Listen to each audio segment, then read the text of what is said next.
Hello friends, अपन ने present indefinite tense से class शुरू करी थी।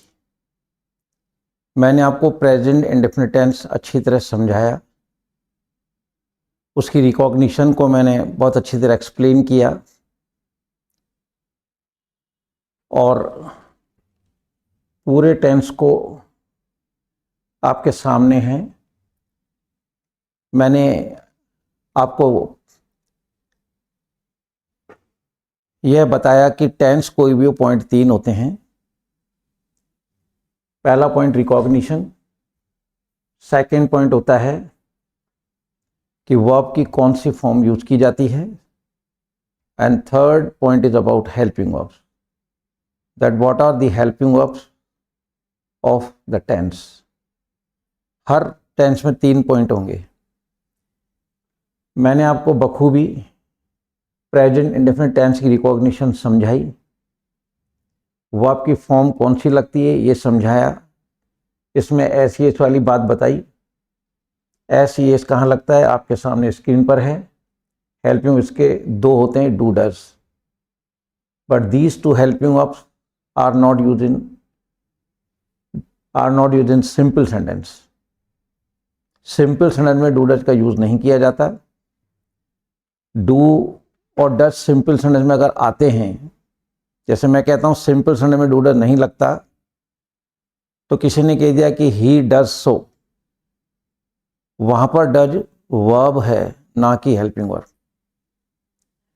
आई डू दिस, यहां सिंपल सेंटेंस में डू आ रहा है लेकिन यहां डू वर्ब है। हम बात कर रहे हैं हेल्पिंग वर्ब की, क्योंकि डू हेल्पिंग वर्ब भी होता है और वर्ब भी होता है। ऐसे 2 हेल्पिंग वर्ब हैं, एक डू और एक हैव। तो डू, जैसे आई डू नॉट डू, इसमें एक डू, जो फर्स्ट वन डू है, this is helping verb and second one do is a verb. तो कभी भी सिंपल सेंटेंस में अगर डू डज डिड आपको दिखाई देता है, इट मीन्स वो सेंटेंस सिंपल है, वहाँ वो हेल्पिंग वर्ब का रोल अदा नहीं करते हैं। सब कुछ समझाने के बाद हमने आपको कहा कि पूरी इंग्लिश इस टेलीविज़न के ऊपर टिकी है, यानी टेंस कोई भी हो सेंटेंस 6 ही बनेंगे। और जब हमने बात करी थी प्रेजेंट इंडेफिनिट टेंस की, तो हमने आपको ये कहा था कि प्रेजेंट इंडेफिनिट टेंस के नंबर 1 में सिंपल के अलावा 4 शब्द और हैं। देख रहे हैं आप, simple, who, never, no one, nobody. और इनके साथ ये 2 रेड डॉट जो आपको दिख रहे हैं, फर्स्ट डॉट का मतलब हमने बता दिया कि डू डज नहीं लगेगा इन 5 शब्द के साथ में। Whatever the 5 words are before you in number 1, simple, who, never, no one, nobody. With these we have to keep 2 points, this red one 2 points in the mind. First point means do does नहीं लगेगा, and second point means ऐसे इसका ध्यान रखें। फिर number 2 sentence है negative, यानी हिंदी के सेंटेंस में नहीं शब्द आएगा उसे आप नेगेटिव कहेंगे। थर्ड है इंटेरोगेटिव। इंटेरोगेटिव के हिंदी सेंटेंस की पहचान है क्या शुरू में आएगा, लिखा है, ये इंटेरोगेटिव कहलाएगा। फोर्थ इंट्रोनेगेटिव। इंट्रोनेगेटिव हिंदी का वो वाक्य होता है जिसमें क्या भी आता है नहीं भी आता है। क्या और नहीं अगर दोनों सेंटेंस में आते हैं तो this sentence is known as interrogative, interronegative, sorry. और फिफ्थ था हमारा गोले वाला और बिना गोले वाला। ये मेरी खुद की एक पर्सनल टर्मिनोलॉजी है, पढ़ाने का ऑन क्रिएटेड मेथड है। एक चीज हमने और कही आपको, हिंदी में क्या ऐसा शब्द है जो 2 तरह से यूज किया जाता है, ओनली क्या, बाकी नहीं। क्यों, कब, कहाँ, किसने, किसको, नॉट दीज वर्ड्स। ओनली क्या is the only Hindi word which is use in 2 of the forms. अगर हिंदी के सेंटेंस में क्या बीच में आता है, उसकी जब आप इंग्लिश बनाएंगे तो वर्ड से स्टार्ट करेंगे। और अगर क्या शुरू में आता है, then this sentence is interrogative, ये रहा। और क्या शुरू में आता है तो इंटेरोगेटिव होता है, जब हम उसकी इंग्लिश बनाते हैं तो हेल्पिंग वर्ब को बाहर कर देते हैं। क्लियर, आपके सामने सब कुछ है। इसके बाद हम चले थे और हमने ये जो नंबर 1 में simple, who, never, no one, nobody और एस्टन, नो वन, नोबडी, ये जो 5 शब्द देख रहे हैं, ठीक है, इनके मैंने फिर आपको अलग से एक एक के एग्जाम्पल आपको मैंने बताए। मैं थोड़ा रिकेप में जा रहा हूं, तो पिछला जो अपन ने किया था वो एक बार रिकैप हो जाए, रिकॉल हो जाए आपके माइंड में, फिर अपन आगे चलते हैं, ताकि वो चीज़ जो पुरानी चीज़ जो हमने पढ़ी थी वो आज वाली चीज़ से कनेक्ट हो जाए और सब कुछ एज इट इज़ रिफ्लेक्ट हो जाए आपको। Simple, who, never, no one, nobody. Number 1 में 5 थे। सिंपल सेंटेंस होता है तो ये 2 पॉइंट याद रखने, डू डज नहीं लगाना, एसटीएस का ध्यान रखना है। हु बिना नहीं वाला हो, डू डज नहीं लगेगा, एसटीएस का ध्यान रखो। हु नहीं वाला हो, उसमें 2 पॉइंट याद नहीं रखने, उसमें डू नॉट डज नॉट लगेगा ही लगेगा। क्लियर?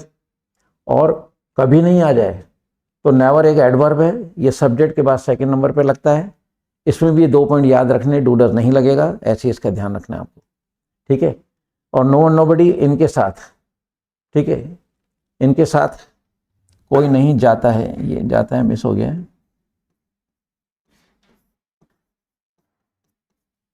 कोई नहीं जाता है।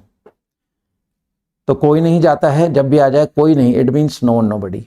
नो वन परिचित के लिए लगता है, नोबडी अपरिचित के लिए लगता है। ठीक है? तो ये हमने बात करी थी। और नो वन नोबडी के साथ एसईएस लगा नहीं है, क्योंकि नो वन नोबडी का प्लूरल नहीं होता है। तो मैंने इन पांचों को आपको मतलब एक एक एग्जाम्पल दिखाया। फिर इसके बाद हमने सिंपल की अलग से आपको प्रैक्टिस कराई है कि सिंपल सेंटेंस के अंदर वो 2 पॉइंट तो याद करने ही करने हैं आपको। देखिए सारे सिंपल सेंटेंस हैं, इनमें कहीं भी डू डज का यूज नहीं हो रहा है, लेकिन अगर सब्जेक्ट प्लूरल है तो एसटीएस नहीं लगाना है, लेकिन अगर सब्जेक्ट सिंगुलर है तो देखिए, ठीक है, ये एस लग रहा है। मदर सिंगुलर है तो देखिए इसमें मतलब जाए किड्स में एस लग रहा है, नीड्स में। चिल्ड्रन प्लूरल नहीं लग रहा है। सीता सिंगुलर है तो हमें मतलब जो है पोर्स में एस लग रहा है ना। एवरी क्रीचर है, एवरी क्रीचर सिंगुलर होता है तो देखिए एस लग रहा है। स्टूडेंट प्लूरल है, एस नहीं लग रहा है। रैट निबल्स, इसमें एस लग रहा है। माई सिस्टर सिंगुलर तो एस लगाना पड़ रहा है। चिल्ड्रन इज प्लूरल तो एस नहीं लगाना पड़ रहा है।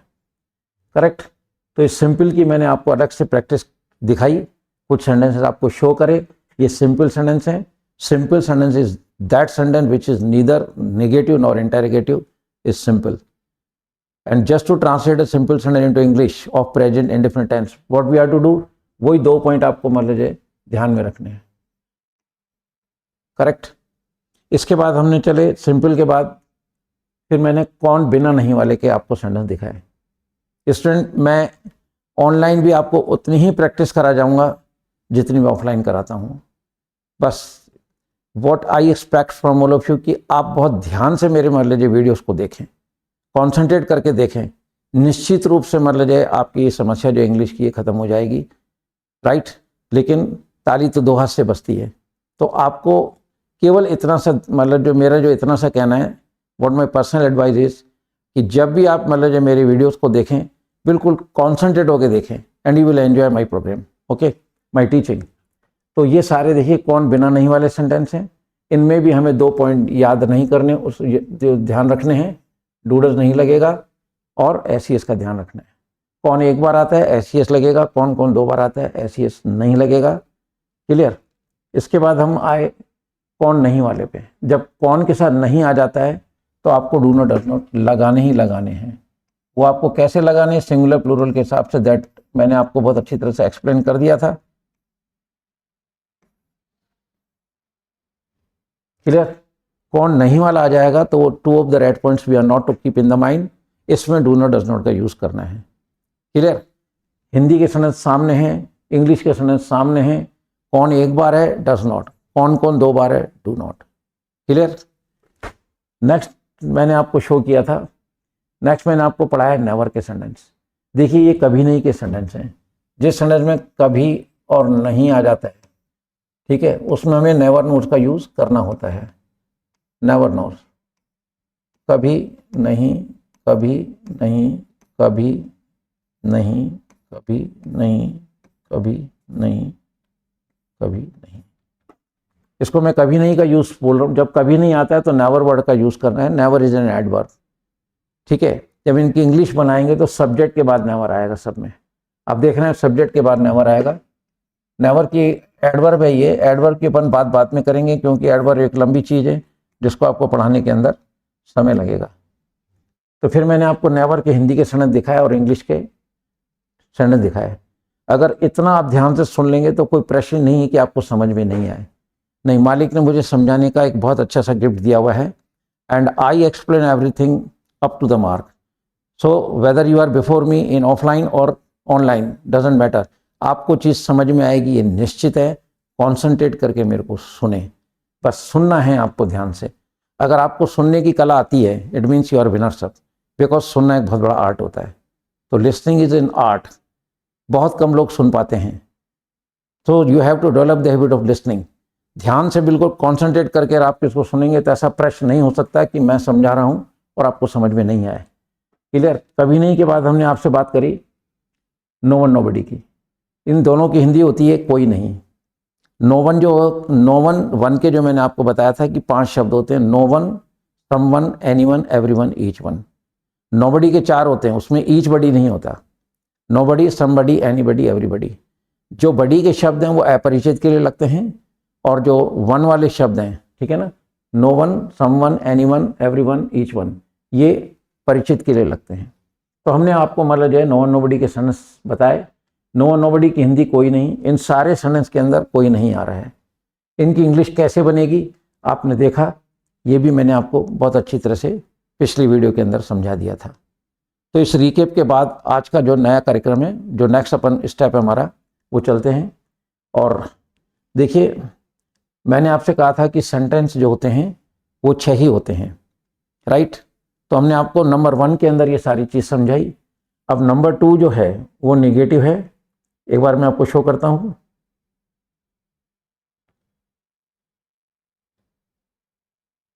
ये देखिए, number 2 negative, third one is interrogative, fourth one is interronegative. पिछले वीडियो में हमने यहां तक की बात करी थी। आज हम आपसे बात करेंगे कि प्रेजेंट इंडेफिनिट टेंस के नेगेटिव सेंटेंस की इंग्लिश कैसे बनती है, इंटरोगेटिव की कैसे बनते हैं, और इंट्रोनेगेटिव की इंग्लिश कैसे बनती है, विथ एग्जाम्पल, राइट? तो चलते हैं हम।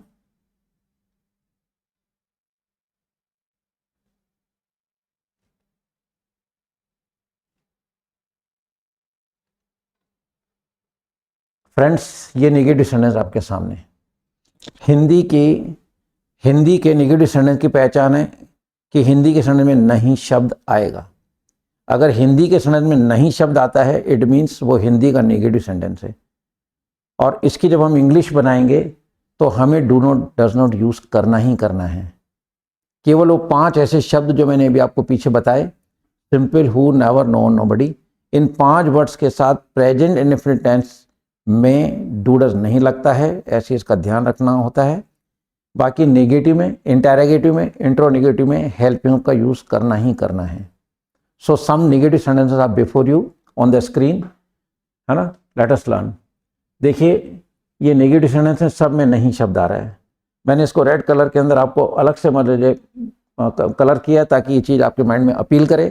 तो जिस हिंदी सेंटेंस में नहीं शब्द है, that is negative. Now we are going to translate these all the negative sentence into English. So simple, जब भी नहीं आ जाए उसका नेगेटिव बनाना है, हेल्पिंग वर्ब के बाद आप नॉट लगाओगे। ये स्ट्रक्चर फिक्स है। तो देखते हैं। बच्चा माँ को नहीं लिपटता है, चाइल्ड सिंगुलर है, डज नॉट लगेगा। Child does not cling to mother, बच्चा माँ को नहीं लिपटता है, child does not cling to mother, because बच्चा, चाइल्ड इज सिंगुलर, हमें मदर डज नॉट लगाना है। So simple. Not helping verb के बाद लगता है if the sentence is negative. हम नेगेटिव सेंटेंस की बात कर रहे हैं।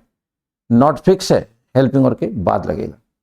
तो बच्चा माँ को नहीं लिपटता है, डज नॉट लगेगा बिकॉज सब्जेक्ट इज सिंगुलर। तो child does not cling to mother. Next, हम कचरा सड़क पर नहीं फेंकते हैं, हम कचरा सड़क पर नहीं फेंकते हैं, नहीं आ रहा है, again sentence is negative. Clear? हम प्लूरल है तो प्लूरल के साथ डू नॉट लगाएंगे।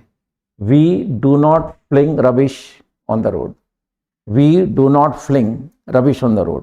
फेंकने के लिए थ्रो भी लगता है, पर मैं कोशिश कर रहा हूँ कि मैं नए नए शब्द आपके सामने दूं ताकि आपकी वोकेबुलरी भी बढ़ती चले। हमें उन्हीं शब्द पे स्टैग्नेंट नहीं रहना है, बिकॉज इंग्लिश बोलने के लिए we must be very rich in vocabulary and in sentence construction. इन 2 चीज़ों के अंदर अगर आप स्ट्रॉन्ग हैं तो English is nowhere problem. Tomorrow you all will be very fluent in English. So to speak and to write English is damn easy task, but for that number of times I have told you, first you have to strong your sentence construction. Second thing, you must be very rich in vocabulary. अगर ये दो चीज़ें आपके साथ हैं तो I don't think कि मतलब जब मेरे पढ़ाने के बाद आपको सेंटेंस बनाना नहीं आए, ऐसा नहीं हो सकता। Clear? And just because of this explanation, ये जो भी ईश्वर का दिया हुआ है, मेरा शहर के अंदर जितने भी स्टूडेंट होते हैं उनको ये बात समझ में आती है, they love me and I am a very common person in this city Ajmer. Anyway, हम कचरा सड़क पर नहीं फेंकते हैं, हम प्लूरल है, ठीक है, आप देख रहे हैं, हम means subject is plural, that's why we have to use do not. Negative sentence है, डू नॉट डज नॉट लगाना है, दैट्स ऑल। और नए वर्ड्स भी आते रहेंगे, उससे हमारा वोकेबुलरी भी बढ़ता है। चलते हैं थर्ड वन, भिखारी जूठन नहीं खाता है। नहीं आ रहा है, अगेन सेंटेंस नेगेटिव। ओके, हम नेगेटिव की बात कर रहे हैं। एक साथ अगर आप 8-10 सेंटेंस नेगेटिव नेगेटिव नेगेटिव देखेंगे फ्रेंड्स, ये चीज़ मतलब रिफ्लेक्ट होती जाएगी, रिकॉल होती जाएगी, और उसके ऊपर मतलब डेफिनेटली आप अच्छी सी मास्टरी कर पाएंगे। क्लियर? भिखारी जूठन नहीं खाता है, भिखारी is singular, that's a mind में आ ही गया होगा कि डज नॉट लगाना है। Subject is singular, we have to use does not. Subject is plural, हमें डू नॉट यूज करना है। याद रहे, आई और यू को प्लूरल की कैटेगरी में डाला गया है, जबकि सिंगुलर होते हैं, तो आई और यू के साथ आपको हमेशा डू नॉट लगाना है, आई और यू के साथ, उसको आप एक्स्ट्रा ध्यान में रखें। भिखारी सिंगुलर, भिखारी जूठन नहीं खाता है, डज नॉट आएगा, तो beggar does not eat garbage. जूठन को गार्बेज कहा जाता है, इसको कचरे के सेंस में लोग यूज़ कर लेते हैं, लेकिन जूठन, गार्बेज जो शब्द है, ये जो हम लोग खाना खाते हैं उसकी जूठन बस्ती, उसी के लिए यूज़ किया जाता है, पर इसको कचरे के रूप में लोग यूज़ कर रहे हैं, बाकी एक्चुअल मीनिंग है जूठन। तो भिखारी जूठन नहीं खाता है, beggar does not eat garbage. Next sentence, सरकार सड़क से मलबा नहीं हटाती है। नहीं आ गया, सेंटेंस नेगेटिव। गवर्नमेंट को यहाँ पे सिंगुलर बॉडी माना है, डज नॉट लगेगा, तो गवर्नमेंट है ना, सरकार is a body here, that's why we have to use does not. तो government does not clean debris from the road. Friends, मलबे को डेब्री कहा जाता है। मलबा क्या चीज़ होती है? हम जब मकान बनाते हैं उसका जो चूना बैठा का कचरा बचता है, उसे मलबा कहा जाता है। और मलबे का इंग्लिश वर्ड है डेब्री, स्पेलिंग में एस आएगा आप तो, लेकिन आप इसे डेब्रिस नहीं बोलेंगे, the accent of this word is debris, S silent रहता है इसके अंदर। तो सरकार सड़क से मलबा नहीं हटाती है, नहीं आ गया, नेगेटिव सेंटेंस है। गवर्नमेंट इज ए बॉडी, हमको डज नॉट यूज करना है, government does not clean debris from the road. Clear? Government singular body है, डज नॉट लग गया। इंग्लिश बहुत आसान लैंग्वेज है, number of times I will told you, मेरा कोई गुरु नहीं है, मेरा कोई गाइड नहीं है, ठीक है। द ओनली थिंग कि ये मैंने ट्रांसलेशन पे अच्छी सी मास्टरी कर ली, then I develop the habit of reading. तो रीडिंग करने से माहौल बनता चला गया, and without any help of any person, whatever the flow of English I have on my tongue, the credit goes to the translation, second reading, because by reading I made myself very rich in vocabulary. तो मेरी vocabulary अच्छी हो गई, यही इसी रास्ते पे मैं आपको लेके चल रहा हूँ, and I am dead sure the day will come, you all will be very fluent in English, there will be no problem at all. Clear? तो government does not clean debris from the road, ठीक है, इसका accent है debris. Next, चुलबुला लड़का पानी के बुलबुलों के साथ नहीं खेलता है। अगेन चुलबुला लड़का इज सिंगुलर, इट मीन्स आपके माइंड में आ जाना चाहिए डज नॉट, कुछ भी नहीं है फ्रेंड्स। इंग्लिश केवल कॉन्सेंट्रेट होकर सुनिए और एक चीज़ को अच्छी से सुन लीजिए। 10 सेंटेंस तो बहुत होते हैं माइंड में नेगेटिव सेंटेंस को सेट करने के लिए। इसके बाद मैं आपको मिक्स प्रैक्टिस के खूब सारे सेंटेंस दूंगा, उनकी आप घर पे प्रैक्टिस करें, और एक दिन अपन ऐसा चुन लेंगे संडे को या कभी, जब वो उन सेंटेंस की भी हम आपको मतलब है ना ऑनलाइन चेक कर देंगे। क्लियर? तो आपकी प्रैक्टिस के लिए मेरे पास और बहुत सारे सेंटेंस हैं, मिक्स सेंटेंस। क्लियर?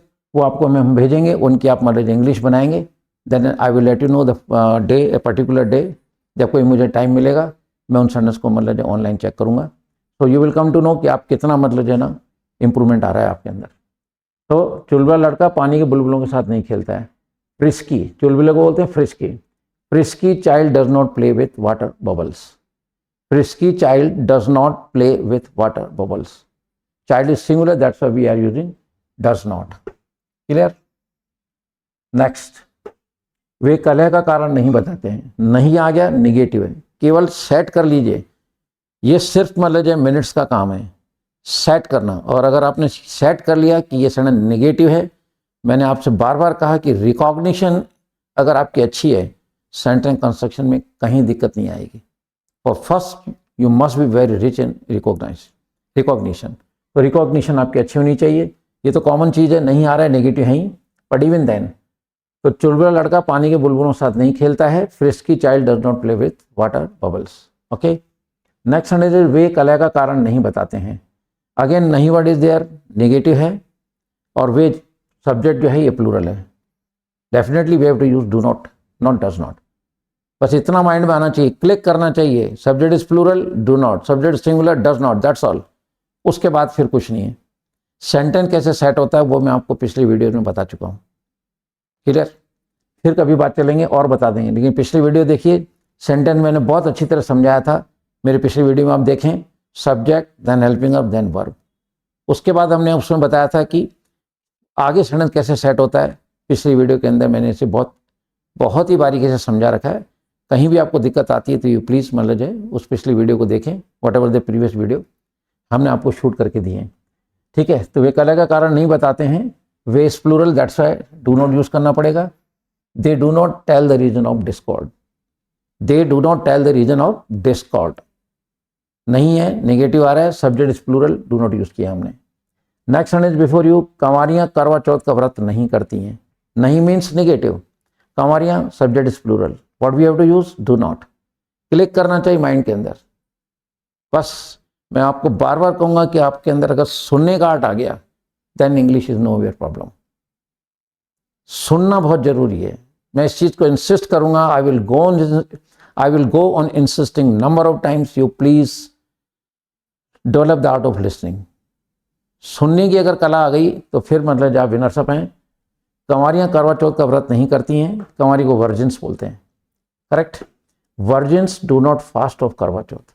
फास्ट यहाँ पे वर्ब है, फास्ट यानी व्रत भी होता है, व्रत बोलोगे तो नाउन है, और व्रत करना बोलोगे तो fast itself is a verb.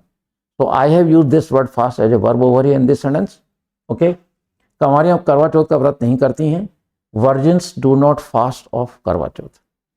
Kanwari के लिए एक वर्ड आपके सामने है वर्जिन, एक होता है स्पिंस्टर और एक होता है डैमसेल। तो इनकी थोड़ी सी अलग कहानी है, late the time come I will let you know the difference of these two words. वो एज वाइज यूज किए जाते हैं, क्लियर। तो वर्जिन, स्पिंस्टर, डैमसेल ये कंवारी के लिए वर्ड यूज करते हैं। Bachelor for male, not for female, ठीक है। तो virgins do not fast of Karva Chauth, so virgins is plural, we have to use do not. Next sentence is, माली रोज झाड़ियों की काट छांट नहीं करता है। नहीं आ गया, नेगेटिव है, माली इज सिंगुलर। जैसे ही आप सिंगुलर सब्जेक्ट होता है माइंड में क्लिक करना चाहिए, we have to use does not, clear. माली रोज झाड़ियों की काट छांट नहीं करता है। गार्डनर डज नॉट ट्रिम, काट छांट के लिए एक वर्ड है proper, trim. Gardener does not trim bushes daily, gardener does not trim bushes daily. Trim का मतलब काट छांट करना। तो नए नए वर्ड्स भी आते जाएंगे, ठीक है, और सेंटेंस कंस्ट्रक्शन समझना ही है, फिर मेरी जरूरत नहीं पड़ेगी। Once you have got a very good perfection on translation then मेरी आवश्यकता नहीं है। आप मेरे को कहोगे सर आप साइड में हो जाओ, I am waiting for the day, मैं उस दिन का इंतजार कर रहा हूँ कि आप ट्रांसलेशन में मास्टरी कर लें और फिर मेरे को कह दें sir now you are not required, आप साइड में हो जाइए, अब तो हम खुद ही बना लेंगे। और मुझे खुशी होगी कि जिस दिन आप हर हिंदी के क्षण की इंग्लिश बनाने लग जाएंगे। Second thing what you have to do that is you have to develop of going through the books. Go through एक फ्रेज होता है पढ़ना, पढ़ने की आदत डालेंगे।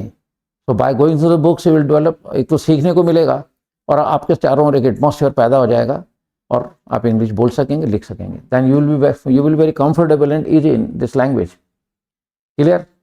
तो माली रोज झाड़ियों की काट छांट नहीं करता है, gardener does not trim bushes daily. Next आता है सेकंड लास्ट, कुछ लोग रात को करवट नहीं बदलते हैं। अगेन नहीं वर्ड इज देयर, इसको रेड मैंने इसलिए किया है कि रेड आपको अपील करेगा माइंड के अंदर। जब आप नहीं इतनी बार देखोगे तो you will come to know कि सेंटेंस नेगेटिव है, डू नॉट डज नॉट का यूज करना है। कुछ लोग रात को करवट नहीं बदलते हैं, कुछ लोग मीन्स प्लूरल, सो जैसे ही ये प्लूरल है क्लिक हो जाना चाहिए, डू नॉट का यूज करना है। Some people do not toss at night, toss यानी करवट बदलना। हम जो क्रिकेट में हेड टॉस करते हैं उसमें सिक्का जो है वो करवट बदलता हुआ था, इसलिए उसका नाम है टॉस। तो अगर आप करवट बदल रहे हैं तो वो भी टॉस है। तो कुछ लोग रात को करवट नहीं बदलते हैं, कुछ लोग means subject is plural, that's why we have to use do not. हमें डू नॉट का यूज करना है। तो some people do not toss at night, clear. And the very last sentence of negative is बच्चा बच्चे को कांटा नहीं चुभोता है। बच्चा बच्चे को कांटा नहीं चुभोता, बच्चा इज सिंगुलर, जैसे ही सिंगुलर आता है माइंड में क्लिक होता है, डज नॉट आएगा। Child does not prick to child, ठीक है ना। Child does not prick to child, child does not prick to child, prick यानी चुभोना होता है। कांटा वर्ड है, कांटे के लिए हम यहाँ पे वर्ड यूज करेंगे child does not prick thorn, child does not prick thorn to the child, clear. तो ये हैं आपके negative sentence. Friends, present indefinite tense के नेगेटिव सेंटेंस की इंग्लिश कैसे बनती है मैंने बहुत अच्छी तरह एक्सप्लेन किया है विथ एग्जाम्पल। आपके सामने एग्जाम्पल है। हिंदी के सारे सेंटेंस में नहीं आ रहा है और इंग्लिश के सारे सेंटेंस में डू नॉट डज नॉट आ रहा है। सब्जेक्ट सिंगुलर है, डज नॉट यूज करना है, subject plural do not use करना है, क्लियर। तो it is about negative sentences, ठीक है। अब हम चलते हैं इंटरोगेटिव। देखिए इंटरोगेटिव में हिंदी सेंटेंस की पहचान है क्या। आप देख रहे हैं कि सारे सेंटेंस के अंदर शुरू में क्या आया है, और जब भी सेंटेंस के शुरू में क्या आता है this sentence is known as interrogative. अब इंटरोगेटिव की इंग्लिश कैसे बनती है। इंटरोगेटिव है तो जब भी हिंदी सेंटेंस के शुरू में क्या आ जाता है, आप देख रहे हैं स्क्रीन के पर, तो आपको हेल्पिंग और बाहर करना है। डू और डज आपको बाहर करना है, यानी in the beginning of a sentence. और आई मे से दैट कि sentence will begins with either does और do as per the subject.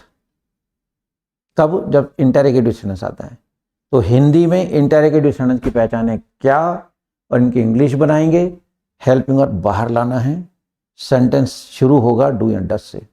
Let us see the examples. क्या वह तुम्हें बदनाम करता है, क्या आ गया, वह सिंगुलर है, क्लियर। सिंगुलर है तो डज आएगा।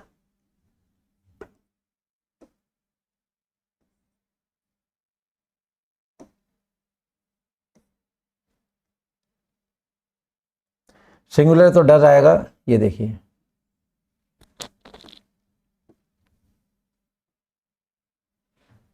ये डज आ गया, क्लियर। क्या वह तुम्हें बदनाम करता है, बदनाम करने के लिए अच्छा सा शब्द है आपके सामने, सलेंडर।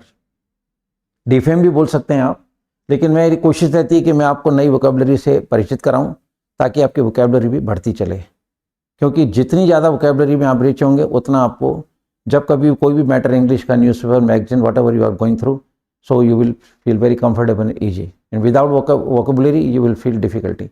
सो हमेशा माइंड में रखिए कि वोकैबुलरी बढ़ती जानी चाहिए। So I am trying my best to मतलब provide the new words to enrich your vocabulary.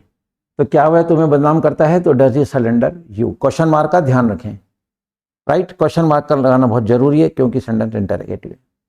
Next, क्या वह जुए में सब कुछ गंवा देता है, क्या आ गया, इंटरोगेटिव है। Does he squander everything in gambling. क्या वह, subject is singular, that's why does लगाया हमने, शुरू डज से होगा। इंटरोगेटिव सेंटेंस है, डू डज बाहर आएंगे, यानी कि सेंटेंस शुरू ही डू या डज से होगा। क्या वह जुए में सब कुछ गंवा देता है, does he squander everything in gambling, right. देखिए ये इनके बाद जो गैम्बल में आईएनजी लग रहा है, ठीक है। ये कहानी सुन लीजिए आप, अभी शॉर्ट के अंदर बात कर रहा हूं। किसी भी प्रीपोजिशन के बाद जो शब्द आता है ना, वो 101% नाउन होगा, ईदर अलोन और विथ एन एडजेक्टिव। अब इन प्रीपोजिशन है, इसके बाद Gamble word is a verb. अब प्रीपोजिशन अपने बाद वर्ब को कभी एक्सेप्ट नहीं करेगा। अब गैम्बल कहता है कि नहीं मेरे को तो आना ही है, तुम्हारे साथ रहना है, वो जिद कर रहा है, गैम्बल जिद कर रहा है। Gamble is a verb and this word is making fuss, thus I have to live with you, कि मेरे को तुम्हारे साथ रहना है। प्रीपोजिशन ने इनने कहा भाई तुम मेरे साथ नहीं रह सकते, तुम वर्ब हो। लेकिन जब जिद करने लगा तो फिर इसका ऑल्टरनेटिव क्या रहा, प्रीपोजिशन ने कहा कि ठीक है तुम मेरे साथ रह लो, but on one condition, you have to be a noun. तो किसी भी वर्ब को नाउन बनाने के लिए हम आईएनजी लगाते हैं। अब सीधी बात अगर मैं करूं तो यूं कहूंगा, प्रीपोजिशन के बाद जब कभी आप वर्ब यूज करेंगे तो उसमें आईएनजी लगाएंगे। आईएनजी लगाने का जो कारण है वो है उसे नाउन बनाना, और नाउन वर्ब को नाउन क्यों बना रहे हैं? क्योंकि प्रीपोजिशन अपने बाद वर्ब को नहीं आने देगा, स्ट्रक्चर नहीं है ऐसा। वो कहता है नाउन बनो तो आ जाओ। अब वो वर्ब तो जिद कर रहे हैं कि मुझे तुम्हारे साथ रहना है, तो उसने कहा कि ठीक है रहना है तो फिर एक काम करो, you be a verb, sorry you be a noun. तो किसी भी वर्ब में हम आईएनजी जोड़ देंगे तो दैट बिकम्स नाउन। क्लियर? इसलिए यहाँ पे इन गैम्बलिंग आ रहा है। तो does he squander everything in gambling. Next sentence, क्या डॉक्टर इससे जन्मजात कहता है? क्या आ गया? इंटरोगेटिव है, डॉक्टर इज सिंगुलर। क्लियर? यहाँ पे ये सिंगुलर था, ये डॉक्टर सिंगुलर है, डज बाहर आएगा। Does doctor call it innate. Innate क्या वाला था? जन्मजात। देखिए डज आ रहा है because doctor subject is singular. बहुत आसान है इंग्लिश, केवल आप प्रॉपर तरीके से सेंटेंस का स्ट्रक्चर समझें। मैं कोई फॉर्मूले नहीं लिख रहा हूं, मैं V1 V2 V3 कोई बात नहीं कर रहा हूं मैं आपसे, मैं उलझाने वाली बात नहीं करता हूं। what the terminology and the way of explanation I have, this is created by me but given by the almighty power, right? और इतना आसान मैंने इसको बनाया कि ऐसा हो ही नहीं सकता कि मैं एक्सप्लेन कर रहा हूँ और आपको समझ में नहीं आए। अगर ऐसा है तो ये मेजिबिलिटी होगी मेरी राय में। तो आप बस ध्यान से सुने। क्या पृथ्वी दिल से सबका पालन पोषण करती है? ठीक है, क्या आ गया? इंटरोगेटिव है, पृथ्वी सिंगुलर है, पृथ्वी सिंगुलर है, माइंड में आ गया होगा कि डज लगना है। ठीक है, does earth nurture to all heartily, does earth nurture to all heartily. ठीक है, डज आ गया तो ये अपने को बिकॉज सब्जेक्ट इज सिंगुलर इसलिए हमको डज लगाना पड़ रहा है। क्वेश्चन मार्क का ध्यान जरूर रखें, सवाल क्वेश्चन मार्क का नहीं है। अगर आप क्वेश्चन मार्क भूल जाते हो तो इसका मतलब कहीं ना कहीं आप एब्सेंट माइंड हो। और अगर आप हर सेंटेंस में मतलब एक्यूरेसी रखते हो, everything is up to the mark, it means you are in presence of mind. और जिंदगी को जीने के लिए प्रेजेंस ऑफ माइंड होना बहुत जरूरी है। सब कुछ आपके हाथ में है, लेकिन आपको ये चीजें हम बताते चलेंगे, आप उसको फॉलो करते चलिए और समझते चलिए। चलिए, तो क्या पृथ्वी दिल से सबका पालन पोषण करती है?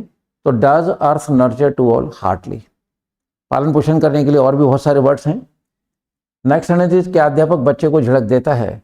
Does teacher rebuff to the child. Rebuff यानी झिड़क देना, रिबफ मीन्स झिड़क देना। तो क्या अध्यापक बच्चे को झिड़क देता है? Does teacher rebuff to the child. Clear? यहां मैंने द क्यों लगाया है चाइल्ड के आगे? क्योंकि एक पर्टिकुलर बच्चे की बात चल रही है, पर आर्टिकल जब आएगा तब हम आपको इसको बहुत अच्छी तरह एक्सप्लेन करेंगे एक्चुअल आर्टिकल होता क्या है। मैं कभी मतलब जब आर्टिकल पढ़ा तो आई नेवर से कि वॉविल आवे तो एन लगाना, वॉविल नहीं हो तो ए लगा देना, नदी नाले झील सागरों को नहीं। First I let know the students कि ए है क्या, एन क्या चीज़ है, द क्या चीज़ है, ये बने क्यों हैं, why this three words came into existence, where they are to use this second phase. ये तो सेकंड फेज हो गया, पहला फेज ये है, ये हैं क्या। Let the time come, you will enjoy with me. तो सुनो, तो does earth nurture to all hardly. क्या अध्यापक बच्चे को झिड़क देता है? Does teacher rebuff to the child. Again question mark का ध्यान रखें। क्लियर? नेक्स्ट है, क्या नाव गहरे पानी में डगमगाती है? क्या आ गया? इंटरोगेटिव है, नाव is singular, subject is singular. यहाँ अध्यापक सिंगुलर था, यहाँ नाव सिंगुलर है। सिंगुलर आते ही माइंड में क्लिक करना चाहिए, we have to use does. Clear? So क्या नाव गहरे पानी में डगमगाती है? Does boat wobble in deep water. Wobble means डगमगाना, it's a proper word for डगमगाना। क्लियर? तो does boat wobble in deep water. Clear? यहाँ सिंगुलर है,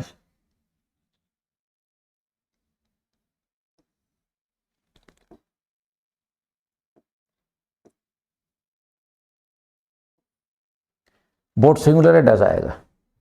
क्वेश्चन मार्क का ध्यान रखें। क्या नाव गहरे पानी में डगमगाती है? मैंने बताया कि क्या आ गया? इंटरोगेटिव हेल्पिंग हमको बाहर निकालना पड़ेगा। So whenever Hindi interrogative sentence before you, English sentence will begin with any helping verb as per the tense and recognition. ठीक है, चलिए, क्या लोग सारी जिंदगी ठीकरे इकट्ठे करते हैं? Do people store shards the whole life. ठीक है, ये जो मटेरियलिस्टिक वर्ल्ड है, इसको बोला ये ठीक रहे हैं, ये यहीं रह जाने हैं। आदमी याद किया जाएगा उसकी क्वालिटीज की वजह से। ये जो हमारे सामने जो मटेरियलिज्म है, इससे आदमी याद नहीं किया जाता है। आदमी के पास अगर इंटेलेक्चुअल वेल्थ है, then only he can make place in the hearts. He will rule over the minds even after the death. So क्या लोग सारी जिंदगी ठीक इकट्ठे करते हैं? Do people store shards the whole life. लोग ज़्यादा हैं। फ्रेंड्स आप देख रहे हैं सब्जेक्ट प्लूरल है, माइंड में क्लिक हो जाना चाहिए अब तक कि हमको डू का यूज करना है। क्लियर? नेक्स्ट इज, क्या हर किसान खेत के लिए गोबर इकट्ठा करता है? क्या आ गया शुरू में? इंटेरोगेटिव सेंटेंस है, क्या हर किसान। तो हर जब शब्द आता है, ईच या एवरी जब शब्द आता है, ऐसा सेंटेंस में सब्जेक्ट को सिंगुलर माना जाता है। तो क्या हर किसान खेत के लिए गोबर इकट्ठा करता है? हर शब्द आने की वजह से यहाँ किसान सिंगुलर को, क्योंकि एवरी फार्मर शब्द आएगा तो ईच और एवरी के लिए हेल्पिंग सिंगुलर यूज किया जाता है, हेल्पिंग वर्ब सिंगुलर यूज किया जाएगा। क्या हर किसान खेत के लिए गोबर इकट्ठा करता है? Does every farmer. इसका एक्चुअल जो एक्सेंट है वो है फार्मर, नॉट फार्मर। वॉविल के बाद आर हमेशा साइलेंट रहता है। तो डज एवरी फार्मर स्टोर शान फॉर हिज फील्ड। क्लियर? तो डज आ गया, क्वेश्चन मार्क का ध्यान रखा गया है। Second last sentence of interrogative before you, क्या मैं बेतुकी बातें करता हूं? अगेन क्या is over there, interrogative sentence है, समझ में आ रहा है बिल्कुल क्लियर कि हमें हेल्पिंग वर्ब से शुरू करना है इंग्लिश सेंटेंस। ठीक है? क्या मैं, अभी आपको हमने कहा आई और यू प्लूरल की कैटेगरी में रखे गए हैं। प्रेजेंट इंडेफिनिट टेंस में आई और यू के साथ डू का यूज किया जाएगा, ना कि डस का। क्लियर? तो क्या मैं बेतुकी बातें करता हूं? बेतुकी बातें करने के लिए प्रॉपर वर्ड है waffle.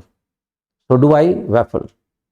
Question mark is okay, क्योंकि मैं के साथ आपको, तो आई और यू के साथ आपको हमेशा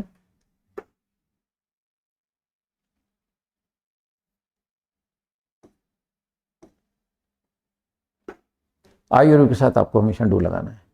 and the very last sentence of interrogative is before you, क्या वे चुलबुली हरकतें करते हैं? अगेन क्या आ रहा है आप देख रहे हैं, इंटेरोगेटिव सेंटेंस है, क्या वे मीन्स प्लूरल, क्या वे चुलबुली हरकतें करते हैं? ठीक है, वे प्लूरल है, जाहिर आपके माइंड में बात क्लिक हो गई होगी, हमें क्या यूज करना है? डू, नॉट डस। क्या वे चुलबुली हरकतें करते हैं? Do they prank. प्रैंक में चुलबुली हरकतें करना सारा आ गया। क्लियर? तो यहां पर हमने ये डू लगा दिया। सो फ्रेंड्स, ये बात थी हमारी इंटेरोगेटिव की। मेरा मानना है कि आप अच्छी तरह समझ गए होंगे कि हिंदी में इंटेरोगेटिव की पहचान क्या है और इंग्लिश उनकी कैसे ट्रांसलेट की जाएगी।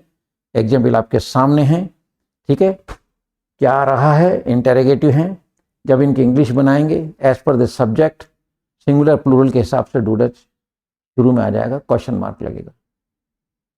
और आज का लास्ट जो फेज है वो हमारा that is intro plus negative. अब इंट्रो प्लस नेगेटिव वो सेंटेंस होते हैं जिनमें क्या भी आएगा नहीं भी आएगा। आप देख रहे हैं, क्या भी आ रहा है नहीं भी आ रहा है, क्या भी आ रहा है नहीं भी आ रहा है, क्या भी आ रहा है नहीं भी आ रहा है, क्या भी आ रहा है नहीं भी आ रहा है, क्या भी आ रहा है नहीं भी आ रहा है, क्या भी आ रहा है नहीं भी आ रहा है, क्या भी आ रहा है नहीं भी आ रहा है, क्या भी आ रहा है नहीं भी आ रहा है, क्या भी आ रहा है नहीं भी आ रहा है, क्या भी आ रहा है नहीं भी आ रहा है। तो just because of the presence of these two words, क्या प्लस नहीं, सेंटेंस इज इंट्रो नेगेटिव, क्योंकि इसमें क्या भी आ रहा है नहीं भी आ रहा है। So whenever both the words are present in a Hindi sentence, sentence is intro negative. Now we are to translate. So the way to translate an intro negative sentence in English is before you. ठीक है, मैंने जो television जो उसको नाम दे रखा है उसके अंदर मैंने आपको बताया कि इंट्रो नेगेटिव की जब हम इंग्लिश बनाएंगे तो पहले आपको हेल्पिंग लगाना है, then subject, then not. Not हमेशा थर्ड नंबर पे आएगा। थर्ड नंबर पर आएगा मतलब आएगा। क्लियर? देखिए, क्या बच्चे रात को बेफिक्र नहीं सोते हैं? क्या बच्चे रात को बेफिक्र नहीं सोते हैं? Do children not sleep coltish at night? Do children not sleep coltish at night? देख रहे हैं आप, क्या की वजह से डू बाहर आ गया, जैसे अभी अपने पीछे इंटेरोगेटिव सेंटेंस में देखें, और नहीं जो है वो थर्ड नंबर पे आएगा। स्ट्रक्चर फिक्स है। मैं पहले भी कई बार कह चुका हूं कि दुल्हन का श्रृंगार और इंग्लिश का स्ट्रक्चर बिल्कुल सेम है। आप इधर भी एक भी शब्द इधर उधर नहीं कर सकते। इफ द लैंग्वेज स्लैंग मतलब दैट्स अनदर मैटर। लोग स्लैंग लैंग्वेज यूज करते हैं, उसका मैं नहीं कह सकता, लेकिन इंग्लिश बिल्कुल टू द पॉइंट चलती है। इनके स्ट्रक्चर्स बिल्कुल फिक्स हैं। यह है कि नॉलेज है या नहीं, वो अलग कहानी है। तो क्या बच्चे रात को बेफिक्र नहीं सोते हैं? Do children not sleep coltish at night? Coltish मतलब बेफिक्र, क्योंकि पेरेंट्स के भरोसे होते हैं बच्चे। दरवाजे बंद करने नहीं करने, लाइट बंद करनी नहीं करनी, मतलब जो ये बच्चों को कोई मतलब नहीं है, बच्चे अपने बेफिक्र सोते हैं। तो बेफिक्र को हम कॉल्टिश कहेंगे। सेकंड सेंटेंस इज, क्या तुम दोस्त पर विश्वास नहीं करते हो? अगेन क्या और नहीं आ रहा है, just because of this sentence interronegative. Translate कैसे करेंगे आप? Do you not believe on your friend? Do you not believe on your friend? तो डू आ गया बाहर, सब्जेक्ट थर्ड नंबर पे नॉट आएगा, ये आपका इंट्रोनेगेटिव सेंटेंस है। क्लियर? तो क्या तुम दोस्त पर विश्वास नहीं करते हो? Do you not believe on friends? Clear? Third sentence is, क्या शत्रु सबको तहस नहस नहीं करता है? अगेन क्या और नहीं आ गया, फिर ये सेंटेंस इंट्रोनेगेटिव है। क्या शत्रु सब कुछ तहस नहीं करता है? यहाँ शत्रु को सिंगुलर बॉडी के लिए माना गया, सिंगुलर है क्योंकि ताहे की आवाज आ रही। अगर मैं यूं कहता क्या शत्रु सब कुछ तहस नहीं करते हैं, तो ये प्लूरल हो जाता। कई बार सब्जेक्ट से मालूम नहीं पड़ता फ्रेंड्स। पक्षी उड़ता है, ताहे बता रहा है कि पक्षी वर्ड जो है ये सिंगुलर है। पक्षी उड़ते हैं, तेहें बता रहे हैं, ना कि पक्षी से मालूम पड़ रहा है। तो कई बार सब्जेक्ट से मालूम नहीं पड़ता है। लड़का दौड़ता है, इसमें लड़का बता रहा है। लड़के दौड़ते हैं, इसमें लड़के बता रहा है। लेकिन पक्षी उड़ता है, ताहे बता रहा है कि पक्षी इज हियर सिंगुलर। पक्षी उड़ते हैं, तेहें जो मात्रा आ रही है वो बता रही है कि यहाँ पे पक्षी प्लूरल सब्जेक्ट है। अध्यापक पढ़ाता है, यहाँ अध्यापक सिंगुलर है। अध्यापक पढ़ाते हैं, यहाँ पे अध्यापक प्लूरल है। तो ये सब चीजें आपको सेंस यूज करना पड़ेगा। इसलिए मैं हमेशा मतलब ये एक ही चीज कहता हूं, अगर हम सेंस यूज करते हैं तो आपको रटना कुछ नहीं पड़ेगा।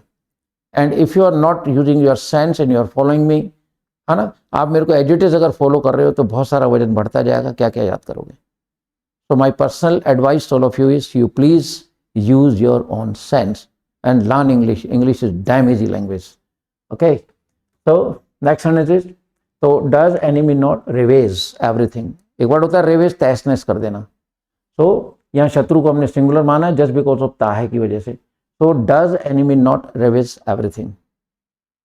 क्लियर? इंट्रोनेगेटिव सेंटेंस की बात कर रहे हैं हम लोग। फोर्थ वन सेंटेंस इज, क्या नौजवान नौकरी की तलाश में नहीं भटकते हैं? अब देखिए तेहें आ रहा है। अगर ये क्या नौजवान नौकरी की तलाश में नहीं भटकता है होता तो ये नौजवान वर्ड सिंगुलर हो जाता। ये सब सीखने की चीजें हैं, आपका सेंस यूज करना पड़ेगा। व्हाट आई डिड, मेरे पास मतलब जब मैंने यूज किया, सेंस को यूज करके मैं यहाँ तक पहुंचा हूँ। And I am explaining everything मतलब अप टू द मार्क, कि किस तरह से मैं आपको बेस्ट पढ़ा सकता हूँ।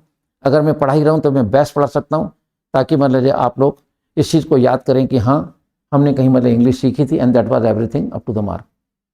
एनीवे, क्या नौजवान नौकरी की तलाश में नहीं भटकते हैं? तेहीं की वजह से नौजवान वर्ड प्लूरल है, डू लगेगा। Do youths not roam in search of job? Roam का मतलब भटकना होता है। एक वर्ड और भी है, वांडर, WA, वंडर नहीं wander, WANDER, that also can be use in place for roam. तो रोम की जगह वांडर भी यूज कर सकते हैं। तो do youth not roam in search of job? क्या नौजवान नौकरी की तलाश में नहीं भटकते हैं? क्लियर? नेक्स्ट सेंटेंस इज, क्या कुम्हार चिकनी मिट्टी को नहीं रौंदता है? क्या भी आ गया, नहीं भी आ गया। क्या भी आ गया, नहीं भी आ गया। Again sentence interronegative. इतनी बार सुनने से और इतने समय देखने से तो फ्रेंड्स हो ही नहीं सकता कि ये चीज़ आपके माइंड में नहीं बैठे। द ओनली थिंग इज कि आप मुझे सुन रहे हैं या नहीं सुन रहे हैं, ये डिपेंड्स ऑन यू। मेरे एक्सप्लेनेशन में कोई कमी नहीं आएगी।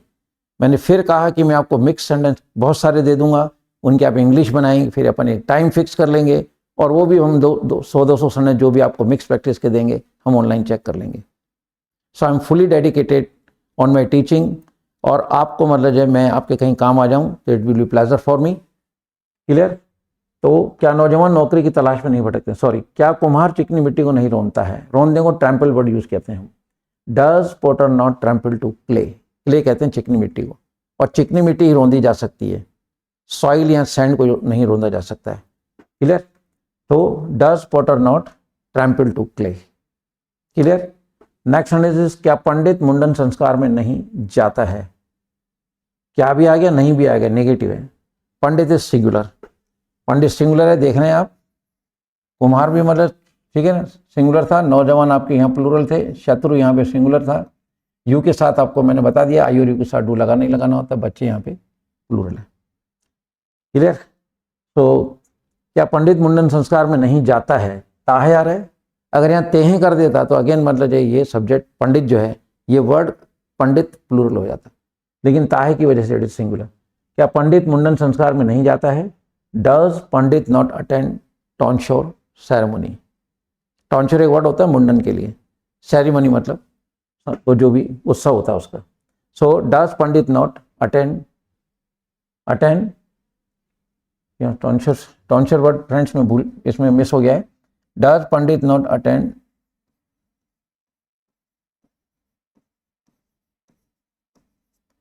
टॉन्श्योर सेरेमनी। ठीक है, वर्ड मिस हो गया है, no problem at all.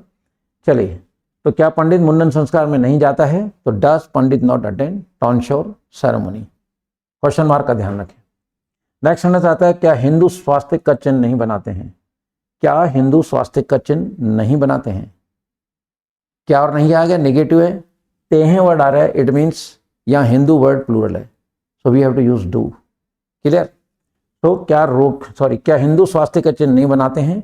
Do Hindus not draw the sign of fylfot. हम जो स्वास्तिक का चिन्ह बनाते हैं उसको इंग्लिश में फाइल फॉट कहा जाता है। So do Hindus not draw sign of fylfot. Clear? Next sentence is, क्या रोगी हल्का खाना नहीं खाते हैं? क्या रोगी हल्का खाना नहीं खाते हैं? अगर मैं ताहे कर दूं तो रोगी विल बिकम सिंगुलर। क्या रोगी हल्का खाना नहीं खाते हैं? तेहे बता रहा है कि यहाँ रोगी जो वर्ड है ये प्लूरल है, यानी सब्जेक्ट प्लूरल है, यानी कि डू यूज करना है। तो क्या रोगी हल्का खाना नहीं खाते हैं? Do patients not eat scanty food. Light food use कर सकते हैं, लेकिन एक वर्ड और है scanty, it's a good word. Vocabulary जितनी आप रिच करते चले आइए, I think it will be very favourable for all of you. तो do patients not eat scanty food. Clear? Question mark का ध्यान रखें। नेक्स्ट सेंटेंस आता है सेकंड लास्ट, क्या वे चालाक लोगों के साथ नहीं रहते हैं? क्या आ गया, नहीं आ गया, अगेन सेंटेंसेस इंट्रोनेगेटिव। इतने सारे सेंटेंस अगर इंट्रोनेगेटिव के बोर्ड पे आपको डिस्प्ले कर दिए जाएं, दिखाए जाएं, और अगर आप अच्छी तरह देख रहे हैं, अच्छी तरह सुन रहे हैं, तो मेरा ये मानना है कि ऐसा हो ही नहीं सकता कि आपको ये चीज़ समझ में नहीं आ रही हो। क्लियर? क्या चालाक लोगों के साथ, क्या वे चालाक लोगों के साथ नहीं रहते हैं? वे आ रहा है, प्लूरल है, नो डाउट डू यूज करना है। Do they not live with sly people. Sly, clever, cunning, बहुत सारे वर्ड्स हैं। Sly is also new word, इसका मतलब है चालाक। क्लियर? तो क्या वे चालाक लोगों के साथ नहीं रहते हैं? Do they not live with sly people. Question mark का ध्यान रखेंगे। And the very last sentence of today is, क्या पिता दोष अपने ऊपर नहीं लेता है? क्या पिता दोष अपने ऊपर नहीं लेता है? डज फादर नॉट इनकर ब्लेम। इनकर में अपने ऊपर लेना, इनकर इज द वर्ड, अपने ऊपर लेना इसमें सारा समाया हुआ है। ऑन हिम वगैरह कुछ नहीं आएगा, इनकर में समा गया। तो क्या पिता दोष अपने ऊपर नहीं लेता है? तो डज फादर नॉट इनकर ब्लेम। क्वेश्चन मार्क का ध्यान रखें। सो फ्रेंड्स, आज हमने प्रेजेंट इंडेफिनिट टेंस के जितने भी सेंटेंस होते हैं वो आपके सामने मतलब विथ एग्जाम्पल और अच्छी तरह से मैंने आपको एक्सप्लेन किया है। हमने पहले आपको नंबर 1 पे, मैं 1 मिनट का टाइम और है,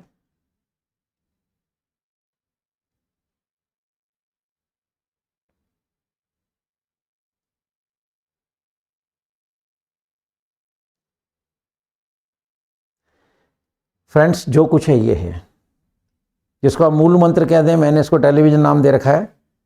हमने इनकी बात करी, आज नेगेटिव की बात करी, इंटररोगेटिव की बात करी, इंट्रोनेगेटिव की बात करी। अब हम नेक्स्ट वीडियो के अंदर हम आपको ये गोले ना गोले वाला जो एक रहस्य बना हुआ है, इसको हम कल डिस्क्लोज करेंगे।